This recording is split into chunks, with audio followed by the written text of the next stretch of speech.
the darkness beneath the world, a civilization thrives on principles that would horrify those who walk in sunlight. Here, treachery is virtue, ambition is prayer. Mothers sacrifice their third-born sons to prove their devotion, and your closest ally today will almost certainly be your assassin tomorrow.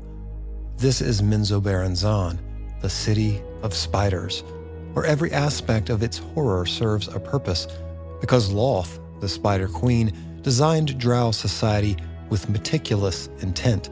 The matriarchy, house warfare, the constant betrayal, all of it keeps her people locked in endless competition, constantly striving, never complacent.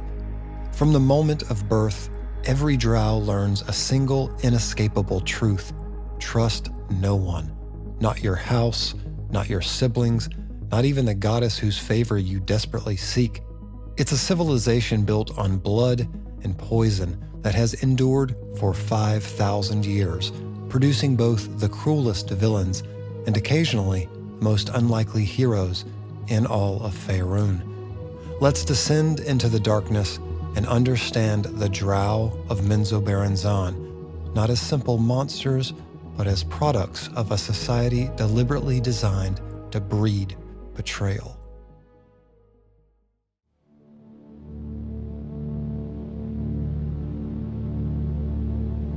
To understand the Drow of Menzoberranzan, we must first understand that they are a broken people, and that the breaking was intentional.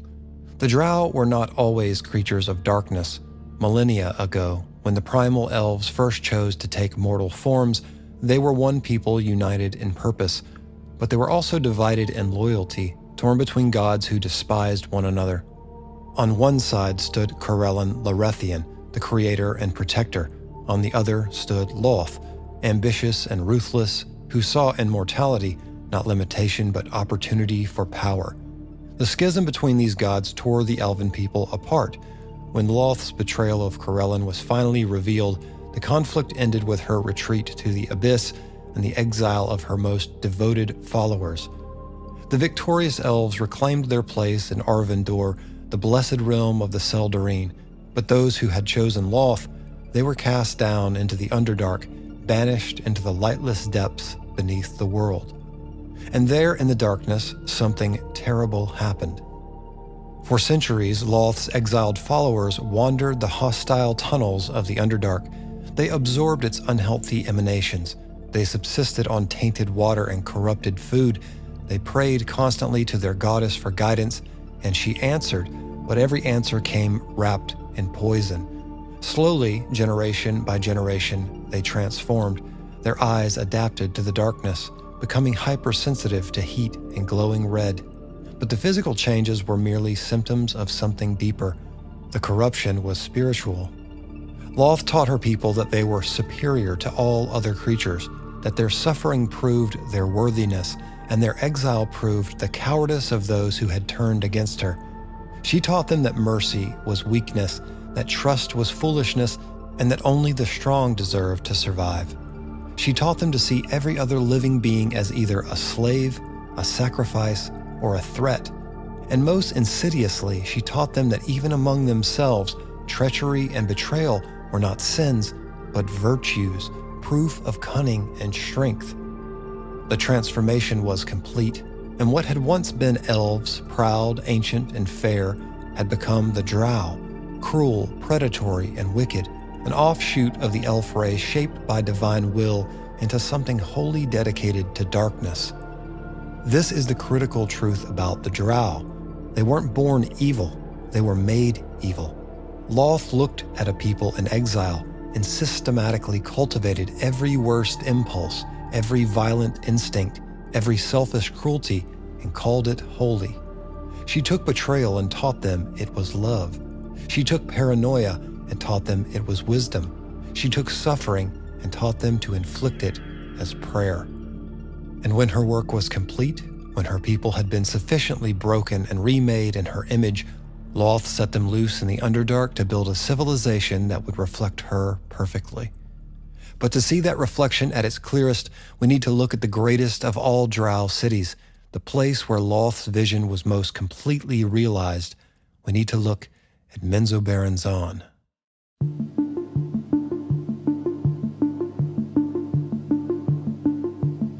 5,000 years ago, the great city of Golothair was tearing itself apart. Houses loyal to the Spider Queen battled renegade factions who had turned to Gonadaur, the slime deity, a power even older and more alien than Lolth herself. As decades of civil war reduced the once spectacular city to ruin, a proud and formidable priestess named Menzoberra made a choice. She would not watch Lolth's faithful destroy themselves in endless feuding. She gathered 7 families of wealth and station, houses named Ciril, Thayala, Baenri, Mascalir, Nasadra, Tucheth, and Usrala, and led them into the unknown depths of the Underdark. Menzoberra claimed divine guidance.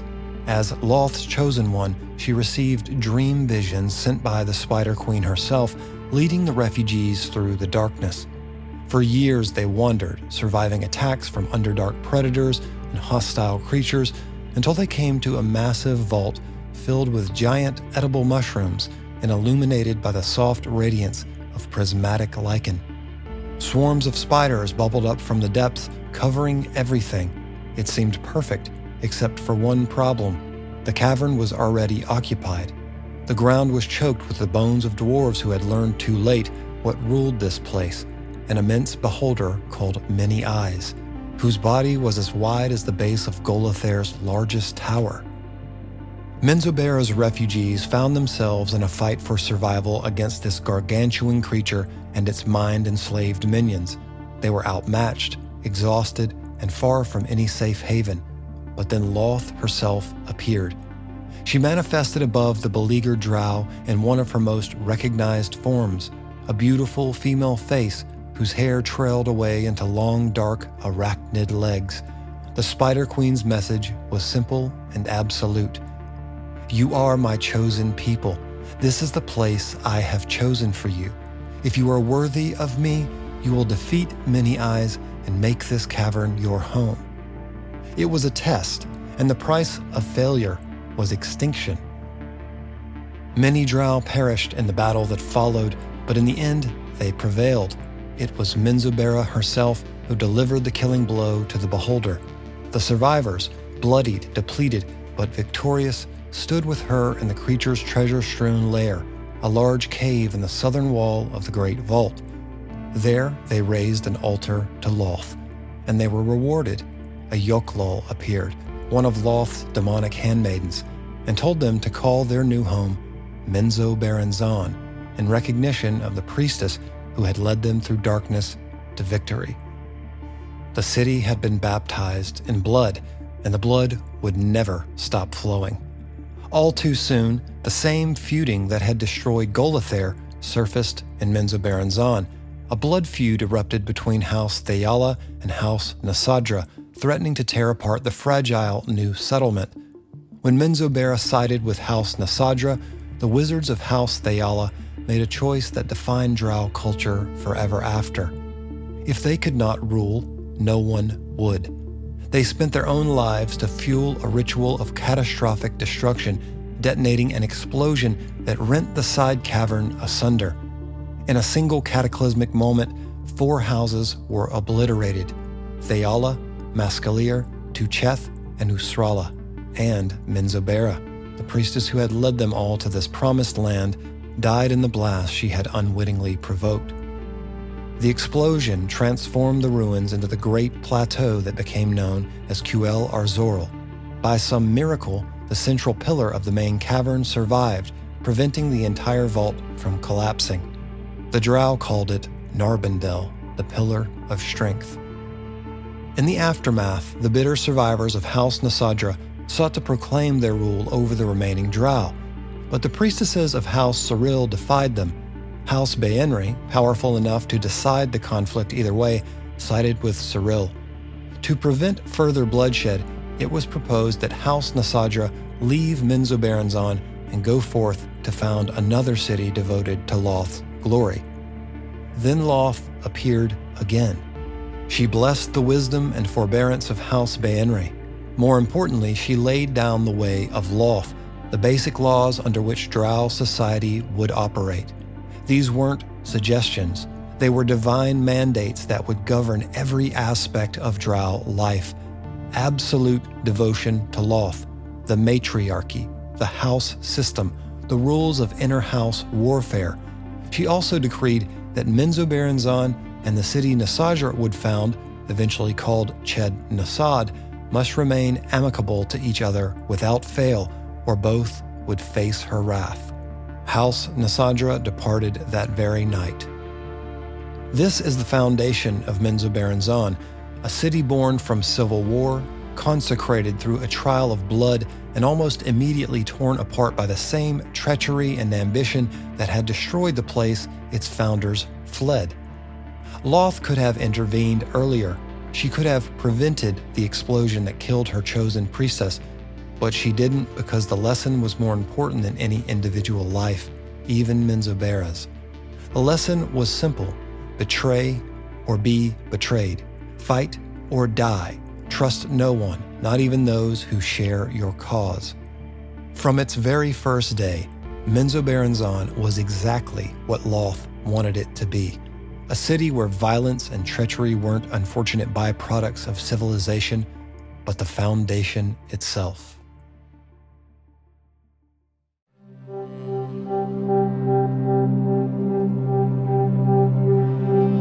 The Way of Lolth, a creed established by the Spider Queen herself in Menzoberranzan's founding moments, created something unique in the world. A theocratic matriarchy where female supremacy isn't cultural tradition, it's a divine mandate. In Drow society, females are considered spiritually, intellectually, and physically superior to males. This isn't metaphor or social custom, it's religious doctrine enforced by divine power.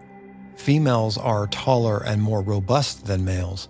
They can become priestesses of Lolth, wielding the Spider Queen's magic directly. They lead the houses, command the armies, and make every decision of consequence. Males, regardless of their intelligence, strength, or magical talent, are second-class citizens. Even the most powerful male wizard serves at the pleasure of the least significant noble female.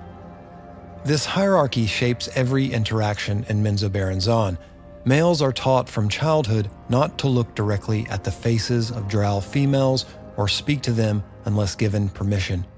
The most talented males might rise to positions of influence as house wizards, weapons masters, or even consort to powerful matrons, but they can never overshadow the females of their houses. And their positions are always precarious, dependent entirely on their usefulness and the whims of the women who own them. At the apex of this hierarchy sit the matron mothers, the rulers of the great noble houses. The house is the fundamental unit of Drow society. Each house is an extended clan comprising many related families, lesser families who have pledged loyalty, indentured Drow servants, and slaves of other species. Houses typically specialize in a business, service, or craft that provides income and influence. But more than anything else, houses exist to compete. At any given time, approximately 60 houses vie for power in Menzoberranzan, though the number fluctuates as houses rise and fall and are utterly destroyed. Of these, 8 houses are considered great, powerful enough to earn seats on the ruling council that governs the city. Though for a period in the city's more recent history, that number expanded to 10 seats before contracting back to 8. These matron mothers meet in a natural cavern on the plateau of Cuel Arzorel to debate policy, adjudicate disputes between houses, and present a unified front on matters affecting all of Menzoberranzan. But make no mistake, the ruling council is not a democracy. It's barely controlled hierarchy of predators watching each other for signs of weakness. The ranking of houses is theoretically fluid. A lower house can challenge and destroy a higher-ranked house, claiming its position and wealth, but there are rules, strict ones, that govern how houses may war with one another. Ambition is encouraged, cooperation is forbidden. For much of Menzoberranzan's history, one house has dominated all others, House Baenri. Lolth blessed House Baenri at the city's founding, and that favor never truly wavered. For millennia, House Baenri was not just the first house, it was untouchable. When matron Evenel Baenri ruled from the Sable Years into the time of Troubles, the ruling council was effectively a formality. She made the decisions, the other matrons followed. Her power was so absolute that she took the unprecedented step of serving simultaneously as matron mother of House Baenri and matron mistress of the Academy, consolidating religious and political authority in a way no other Drow had dared. Evenel's death in the disastrous attack on Mithril Hall in 1372 DR could have shattered House Baenri's dominance, but her daughter Triel assumed both positions, and later Triel's sister Quinthel did the same. It is now the youngest of the Baenri sisters, Sos Umtu, who rules the first house. The Baenri's grip on power has proven remarkably resilient, even in the face of catastrophic defeats. Yet the Baenri example also illustrates the peculiar instability of Drow hierarchy. Evenel was ancient, powerful, and favored by Lolth herself, but she died because her ambition outpaced her judgment.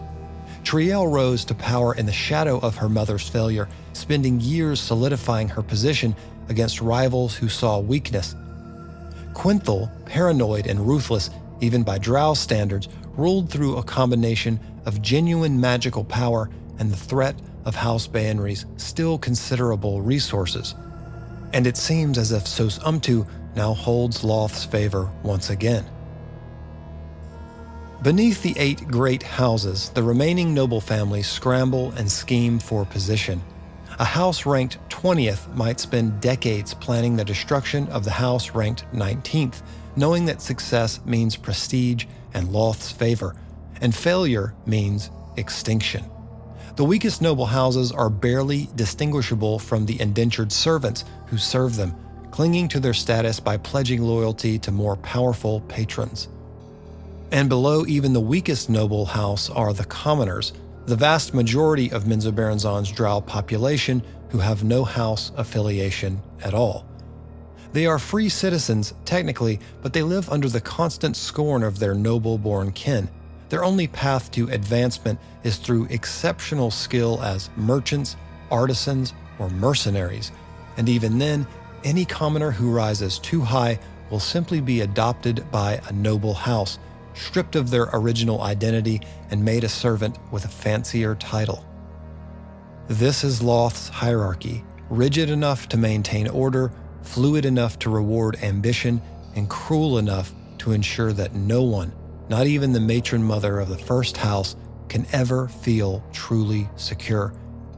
But hierarchy alone doesn't perpetuate a civilization this complex. Menzoberranzan doesn't endure because of the matriarchy, it endures because every generation of Drow is systemically trained, broken, and remade to fit within it. And that training begins in Tir Bresh.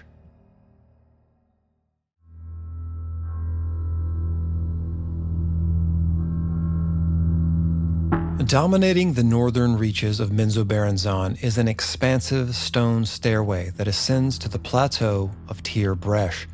Any who dare approach must face deadly traps, an honor guard of upperclassmen warriors, and 2 15-foot-tall jade spiders that animate to protect the location.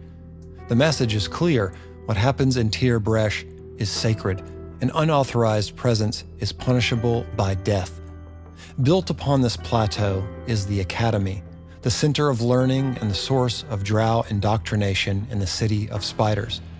The Academy exists to serve the matron mothers of the great houses, but it also controls them by ensuring that every generation of Drow nobility is trained in the same doctrine, the same methods, and the same ruthless philosophy. The Academy was founded by House Cyril, the last of Menzoberranzan's original founding houses to die out, perhaps the only house in the city's history to perish from natural causes rather than violence. Concerned that each house teaching its own children created dangerous variations in the interpretation of the Way of Lolth, the elders of House Cyril established Tir Bresh to standardize Drow education. Their teachings laid the foundation for a curriculum that has shaped Menzoberranzan's culture for thousands of years. The academy is divided into 3 schools, each housed in its own distinctive structure. Aractenolith, the spider-shaped cathedral, trains the priestesses of Lolth. It is the northernmost and most impressive building in Tir Bresh, and it is absolutely forbidden to anyone other than Menzoberranzan priestesses. Even high-ranking males enter only when summoned, and they do not linger. The mistresses of Aractenolith constitute the Church of Lolth within the city, responsible for maintaining the Spider Queen's favor through prayer, sacrifice, and the brutal enforcement of her will. Female Drow enter Aractenolith at age 40 and spend 50 years learning the rites, prayers, and the cruel arts of Lolth service. The training is relentless. Students learn not just theology and divine magic, but also politics, manipulation, and the proper application of torture. They are taught that mercy is weakness, that males are inherently inferior, and that their devotion to Lolth must supersede every other loyalty, including family.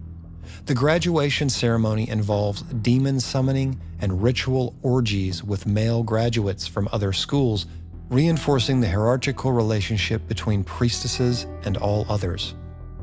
The matron mistress of Aractenolith also serves as the matron mistress of the entire academy and holds authority second only to the ruling council itself. For generations, House Baenri has manipulated appointments to ensure this position remains within their family. Evenel, Triel, and Quinthel Baenri each held both titles simultaneously, an unprecedented consolidation of religious and political power that effectively made them the voice of Lolth in Menzoberranzan. Mele Magthair, the unadorned stone pyramid, trains the warriors. Male Drow with no aptitude for magic enter at age 20 and spend 10 years learning the ways of war. The instruction is harsh and unforgiving. Students spend their first 50 days under the Master of Lore, who teaches them the history of the Drow and instills a deep, abiding hatred for all surface races, particularly other elves. The training emphasizes not just combat technique, but also cunning, stealth, and the tactics of assassination. Every year, the Masters hold a grand melee in a maze-like cavern outside the city. Students are given wooden poles as weapons and set loose to fight until only one remains standing. The last warrior claims the title of class champion, and the rest are ranked by how long they survived. It's a brutal lesson in individual prowess and the futility of trust.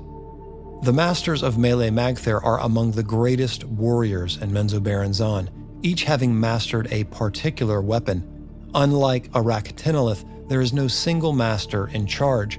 Power is constantly contested among the instructors. Though house politics play less of a role here, most houses don't consider authority over male warriors significant enough to fight over. Sorcier, the sculpted stalagmite tower, trains the wizards. Drow who show talent for arcane magic are identified young and groomed carefully.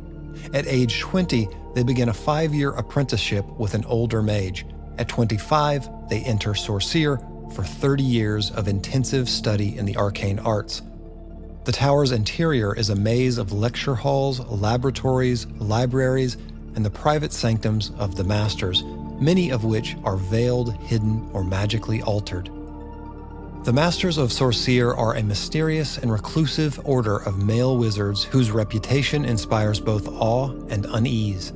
They possess no official hierarchy beyond the Archmage of Menzoberranzan, who serves the ruling council and maintains the magical lighting of Narbondale to mark the passage of time in the Lightless City. This position also has been held by House Baenri for generations. Gromph Baenri, elder brother and bitter rival of Quinthel, served as Archmage for centuries, a cold, calculating figure who represented the absolute zenith of power a male Drow can achieve.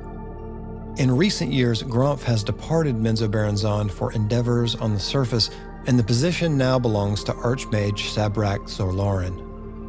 Sorceer is technically supervised by the Matron Mistress of Arak Tenelith to ensure the wizards never defy Lolth's rule. The masters know they are watched by the priestesses, and they teach their students the same bitter lesson. No matter how powerful you become, you will always serve. In their final year, students from all three schools spend time studying in the other two institutions. Warriors learn basic magic and attend religious instruction. Wizards train in combat and theology. Priestesses, already trained in Lolth's favor, learn enough of fighting and magic to understand the tools at their disposal. This cross-training ensures that every graduate understands not just their own role, but the entire system they will serve. The Academy is thorough, brutal, and effective. It produces priestesses who wield divine power without mercy, warriors who kill without hesitation, and wizards who bend reality to their will while never forgetting their place beneath the heels of Lolth's chosen. Every functional adult in Menzoberranzan's nobility is a graduate of this systematic brutality. But education also doesn't explain how Menzoberranzan maintains its stability. The Academy creates killers and schemers, yes, but ambition needs an outlet, competition needs rules, cruelty needs purpose, and in Menzoberranzan, all of it serves one end, the endless, cutthroat pursuit of Lolth's favor through the most dangerous game of all, house warfare.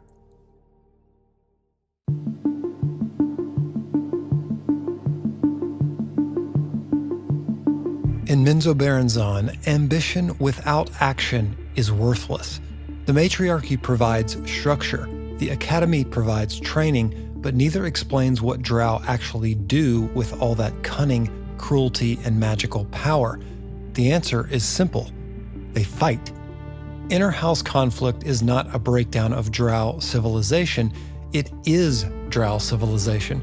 Houses exist in a state of perpetual Cold War, punctuated by sudden explosions of violence.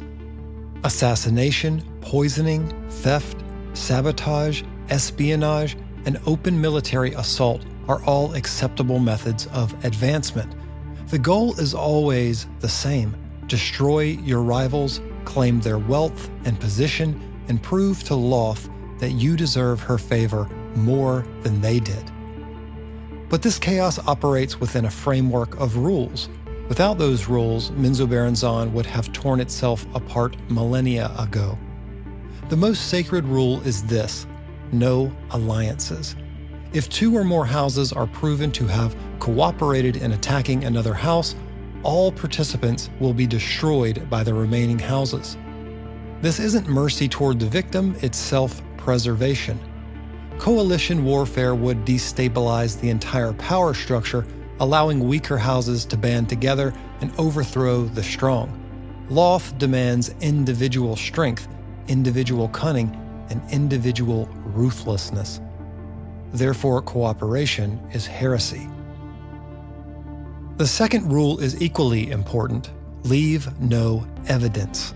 Houses attack each other constantly, and everyone knows it's happening, but as long as no proof remains, no legal consequences follow.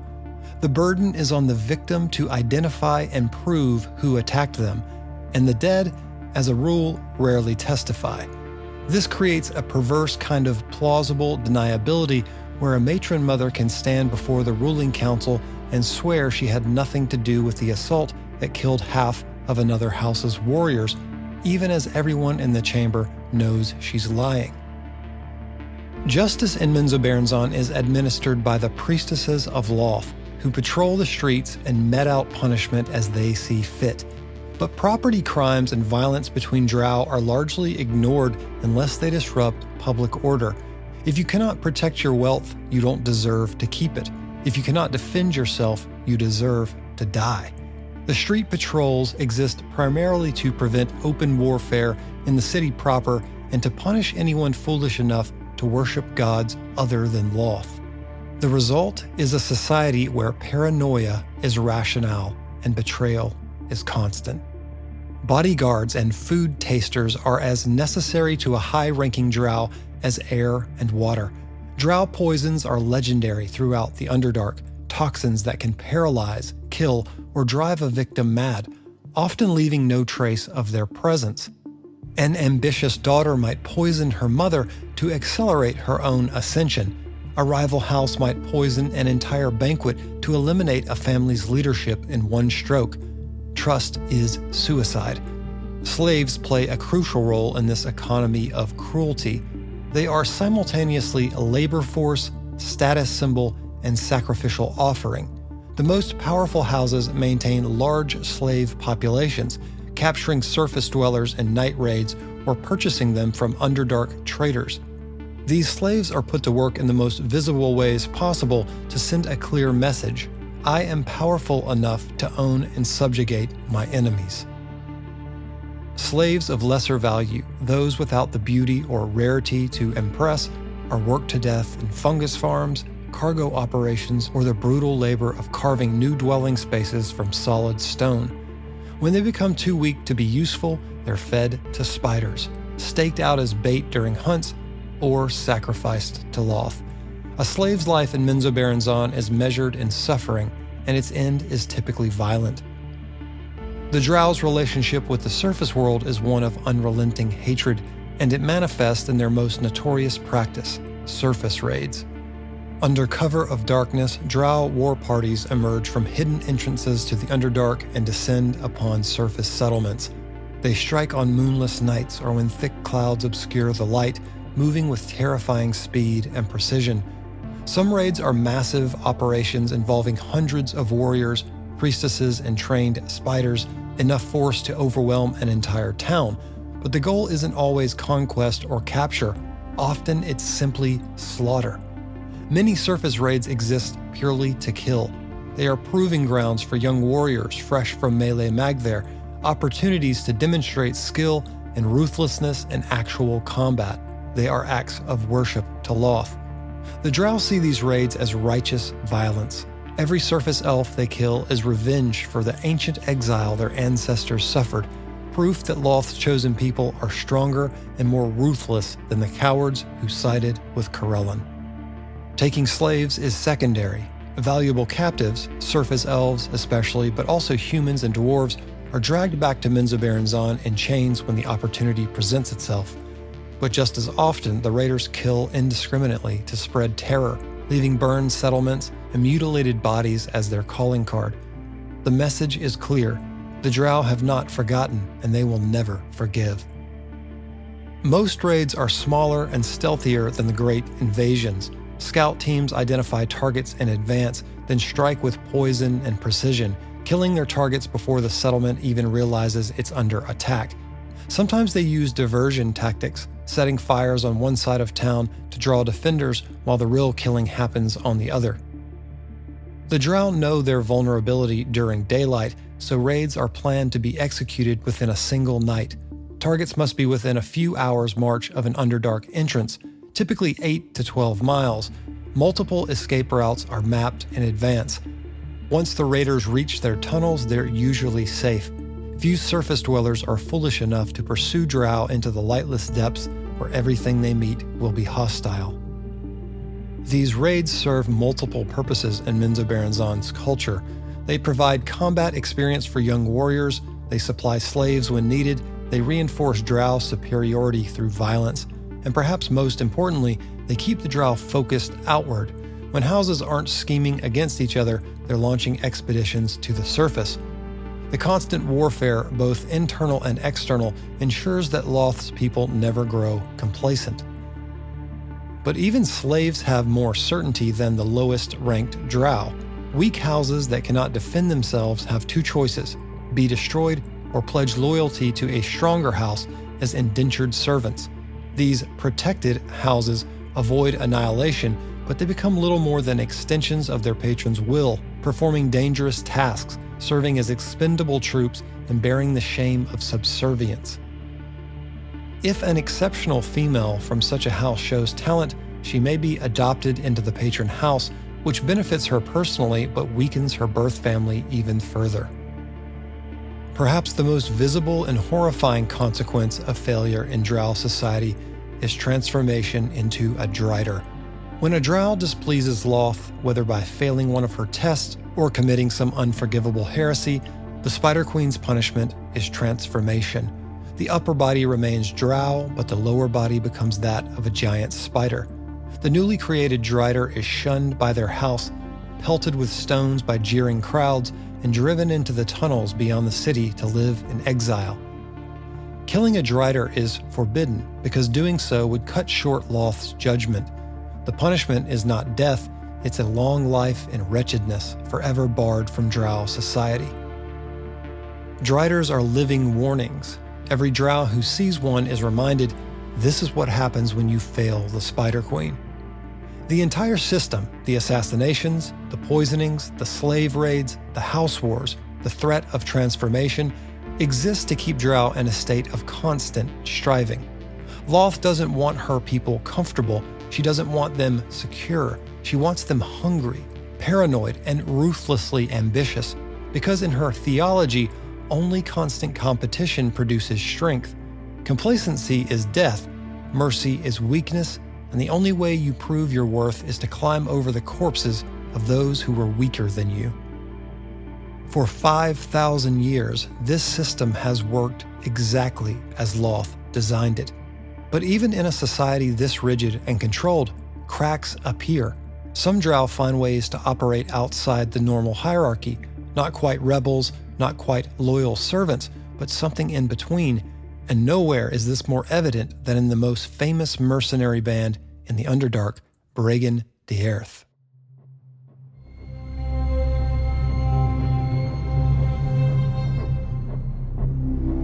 In a society as rigidly controlled as Menzoberranzan, even small deviations from the norm create fascinating anomalies.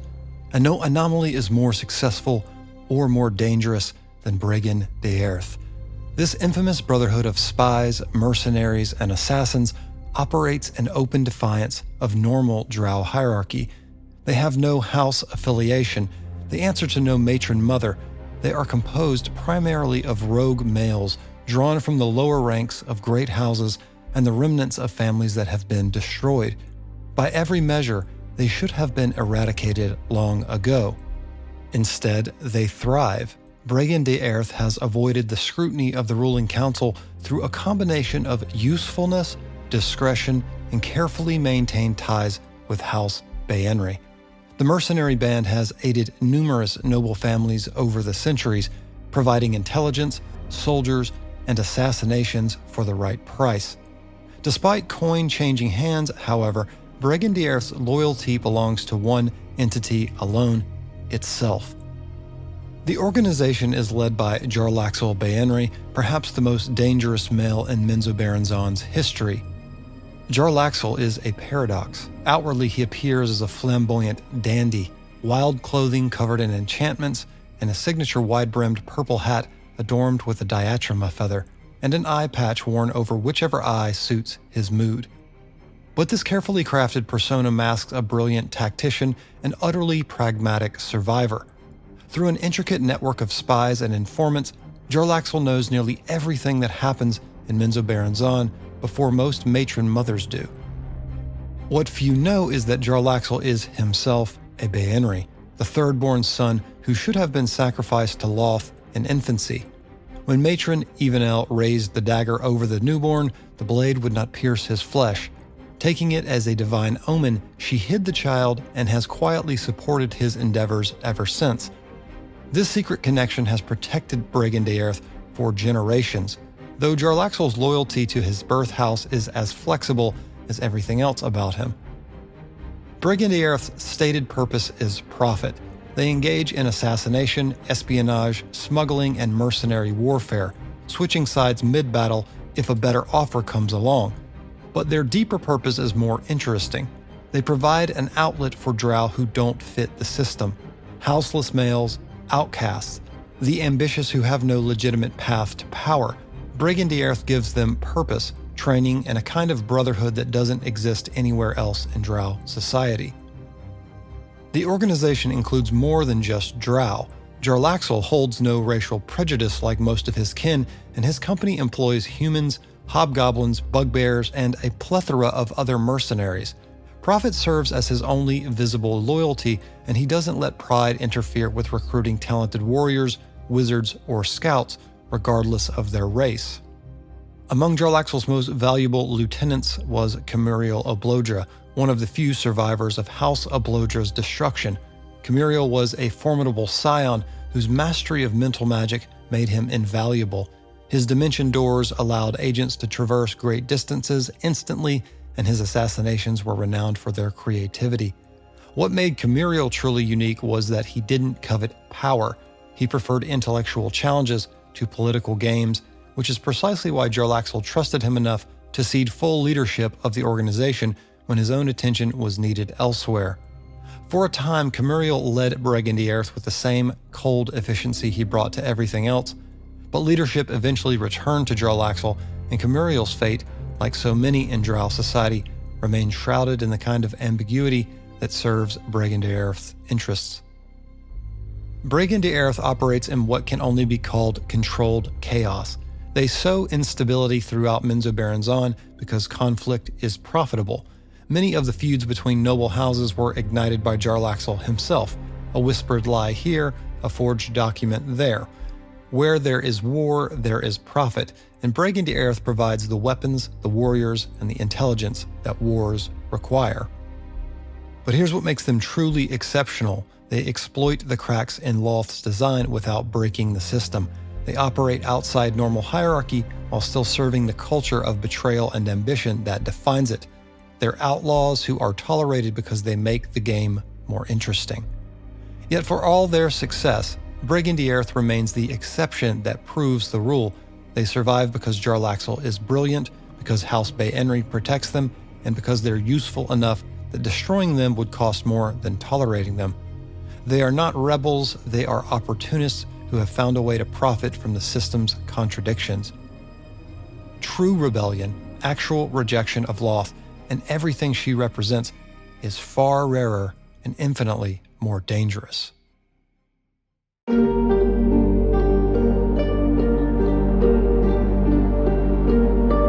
True rebellion, actual rejection of the Spider Queen, and everything she represents is something else entirely, and it almost never succeeds. Drow society is paradoxically both open-ended and utterly oppressive. In theory, any Drow can improve their station through cunning and strength. Movement through the hierarchy happens constantly, but those in power are ruthlessly determined to crush any threat, and the penalty for defiance is death. A Drow who challenges their superior and fails has three options: agonizing death on Lolth's altar, virtual enslavement to the victor, or fleeing for their life into the Underdark. Most choose death because it's faster. Those rare few who choose to run face impossible odds. The main routes through the Underdark are dotted with Drow guard posts. The back passages are prowled by ropers, mind flayers, Duergar, and countless other predators. Worse, the renegade's former house places a bounty on their head, enticing Drow assassins, often from Bregan D'aerthe, to take up the hunt. A fugitive Drow is hunted by their own people and threatened by everything else in the lightless depths. Survival is nearly impossible. Of those who run, only a small fraction ever reach the surface, and even that achievement offers no safety. A lone Drow appearing in the surface world is likely to be attacked on sight. Their reputation precedes them. Surface dwellers know the Drow as slavers, murderers, and raiders. They know obsidian-skinned elves bring only death and suffering. A renegade Drow who survives the Underdark only to be killed by terrified villagers has escaped nothing.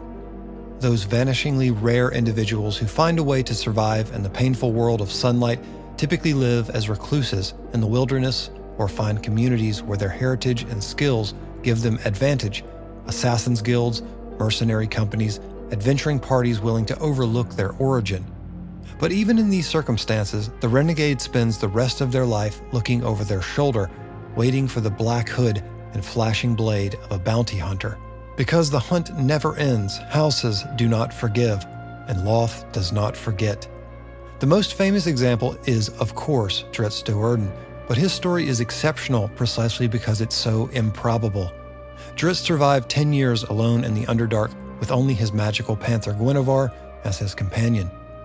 He endured the hostility of the surface world, he found allies willing to see past his heritage, and most remarkably, he retained his moral code despite everything his culture had done to corrupt it. But Drizzt's escape came at a price that few truly understand. House Do'Urden, unable to reclaim Lolth's favor by killing him, was destroyed by House Baenri decades later. Every member of his family, his mother, his sisters, everyone who shared his blood, paid for his apostasy with their lives. The Do'Urden name became something spoken only in hushed whispers, a cautionary tale about the cost of harboring a renegade, even unwillingly. This is Lolth's calculus. One drow escapes, and an entire house burns. The punishment is so disproportionate, so absolute, that it serves as a warning to anyone else who might consider defying her. And it works. For every Drizzt who escapes and builds a life in the light, 10,000 drow remain in Menzoberranzan, convinced that escape is impossible and rebellion is suicide. The mathematical reality is simple. The drow who stay vastly outnumber the drow who flee, and of those who flee, the vast majority die in the attempt. The handful who survive are scattered across the world, isolated and hunted. They are not a movement, they are not a faction, they are statistical anomalies, exceptions so rare that their very existence proves how total Lolth's control truly is. Understanding why so few escape helps us understand the completeness of the Spider Queen's design. Menzoberranzan endures because every piece of the system reinforces every other piece. The matriarchy ensures females serve Lolth. The academy ensures every generation is indoctrinated. House warfare ensures constant competition. Surface raids ensure outward aggression. And the brutal treatment of renegades ensures that even thinking about escape feels like suicide. The web is complete, and it has held for 5,000 years.